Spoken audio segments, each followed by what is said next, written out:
Ladies and gentlemen, hello and welcome. In this video, I'm going to be sharing with you guys 25 beginner tips, all of which I think are pretty essential to ARK when you start off. Hopefully it can help someone out. And hey, even if you're not a beginner, some of these might be helpful. I'm also going to be releasing 25 intermediate tips and then 25 expert tips. And I also have a whole big list of dyno tips, a lot of which I didn't even know. I'll be getting those guides recorded and edited as soon as I can. So if you enjoyed this video and you're interested in that, consider hitting that subscribe button and you'll see it when it comes out. But anyways, hope you guys enjoy this video. Let's get into it.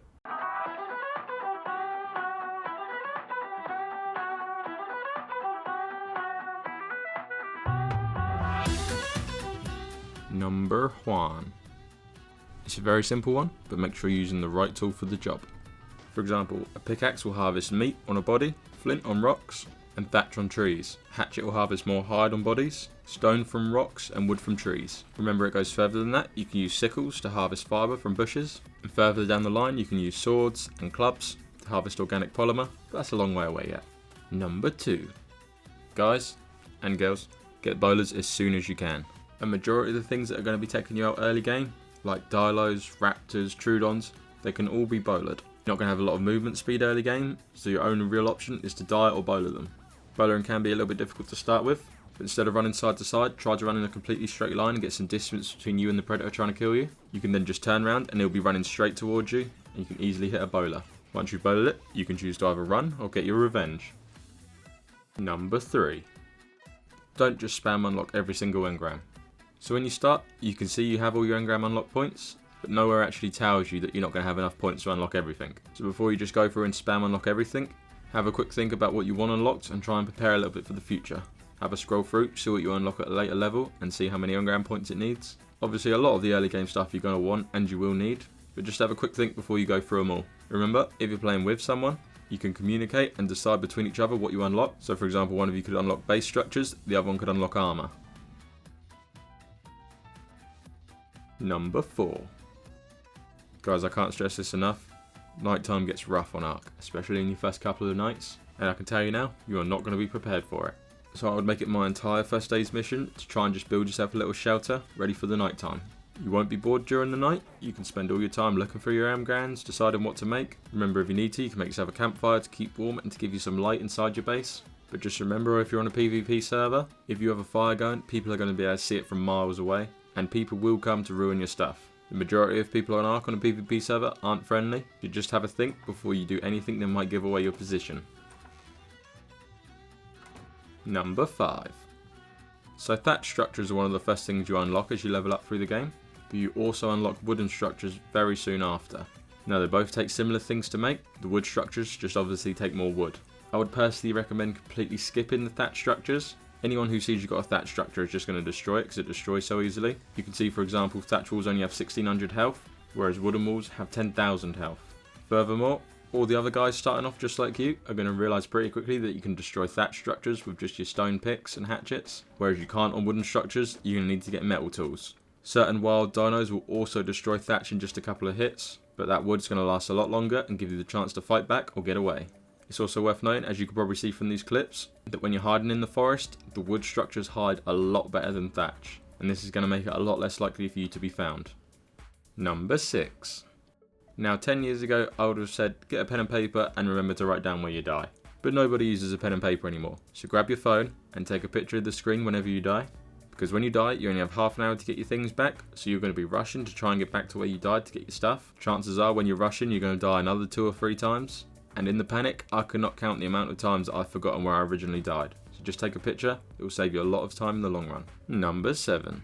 Now I've covered this in more detail in my 5 things I wish I knew when I started ARK video. We'll just go over it quickly now. Most maps, there's default spawn points they get you around the edge of the map.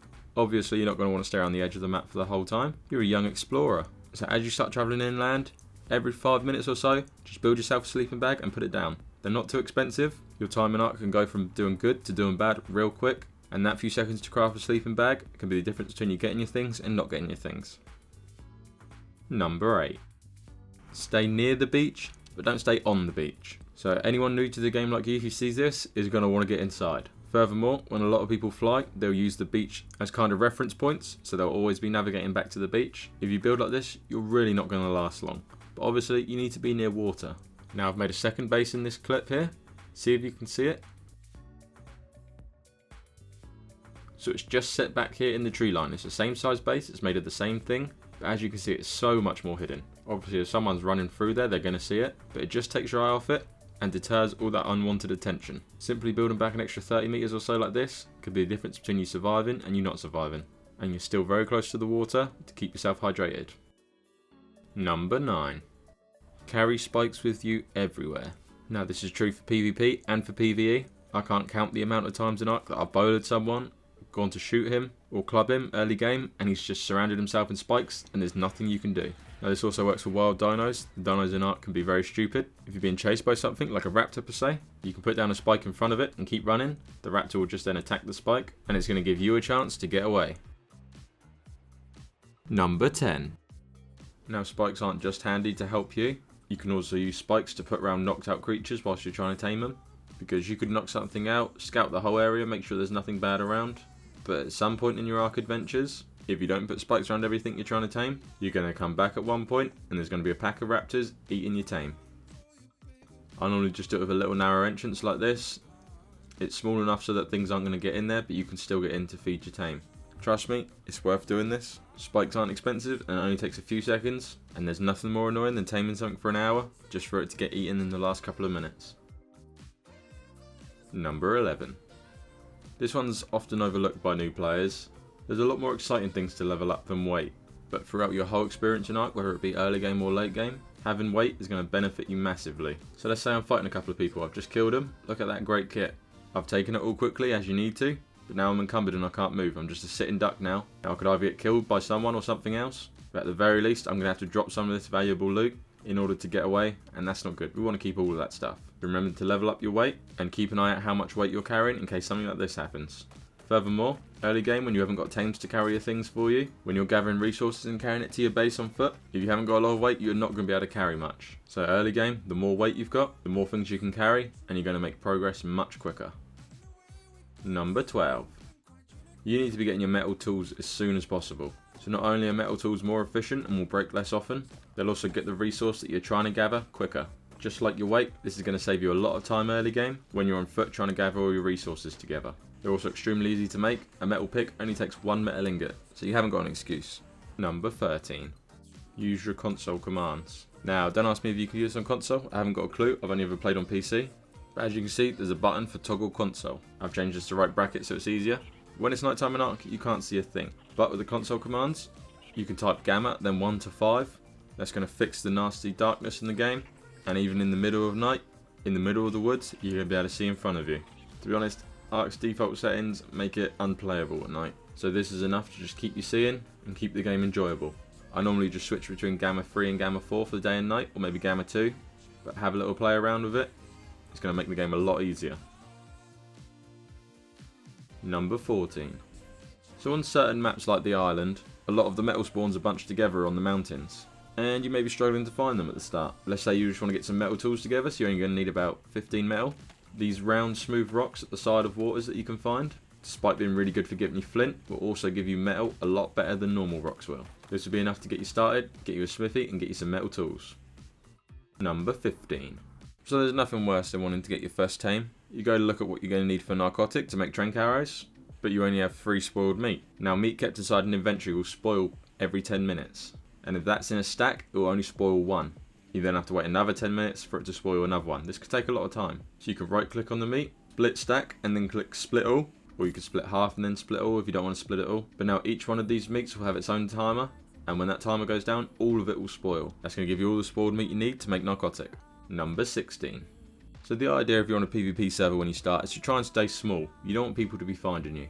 There's really no need to be making a massive base. One way you can help keep your base compact is to store things in your bed. For example, you can stack more beds inside your bed. Once you respawn, each bed will have a 5-minute cooldown, so it's handy to have more than one bed in case you keep dying. But you can also put pestle and mortars inside beds and be able to access it. This is good because it takes up less room when you put your pestle and mortars inside the bed. And people also do this to try and hide their best loot. It's quite well known now, so most people who raid you are going to see it, but you never know, you might get lucky. Number 17.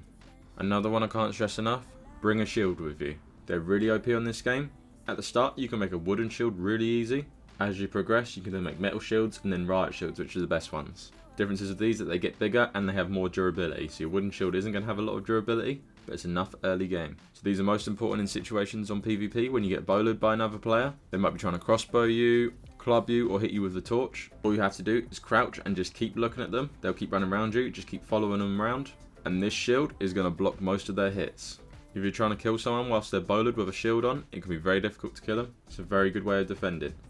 Furthermore, you can also use this on smaller dinos. Your shield will block most of their hits as long as they don't tower over you, so it's always worth having. You never know when it might save you. Just remember to keep an eye on its durability because these wooden shields won't last long, but they can be repaired for cheap with basic resources, so you don't need to worry. Number 18. So there's nothing worse. When you first start off, you take your first venture inland away from the water. Maybe you start getting hot and your first bar starts going down very quick. You'll then become dehydrated. Once you become dehydrated, your torpor bar will start going up and eventually you'll get knocked out. Even if you don't get knocked out, you won't be able to regain stamina properly or anything. Now, your normal berries, so not stim berries or narco berries, but everything else will hydrate you just enough to keep you moving. So all it will do is reset your thirst bar, but it'll be enough to help you regain stamina.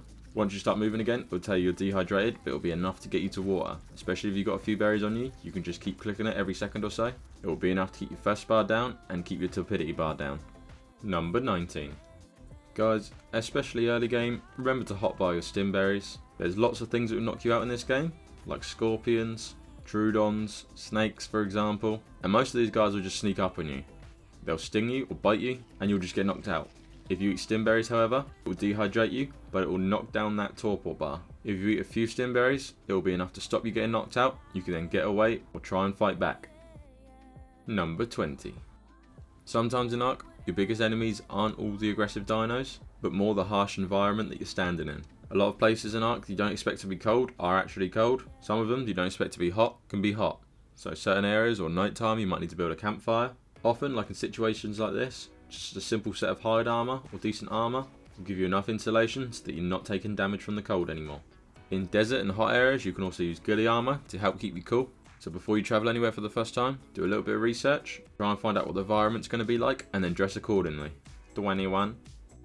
Another level that's similar to weight that's often overlooked, fortitude, can be extremely important. So essentially, fortitude is your ability to be able to withstand harsh conditions. This means you're going to be able to survive better in colder and hot conditions. It also means if you get stung or tranquilized by something, there's less of a chance you'll get knocked out because you have higher torpidity.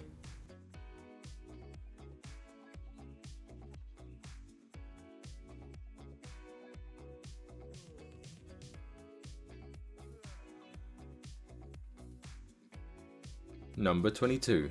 One habit you need to get into pretty quickly when you start this game is to decide on where you want your hotkeys. So when I first started, I didn't know about this and I just chucked anything anywhere down the bottom.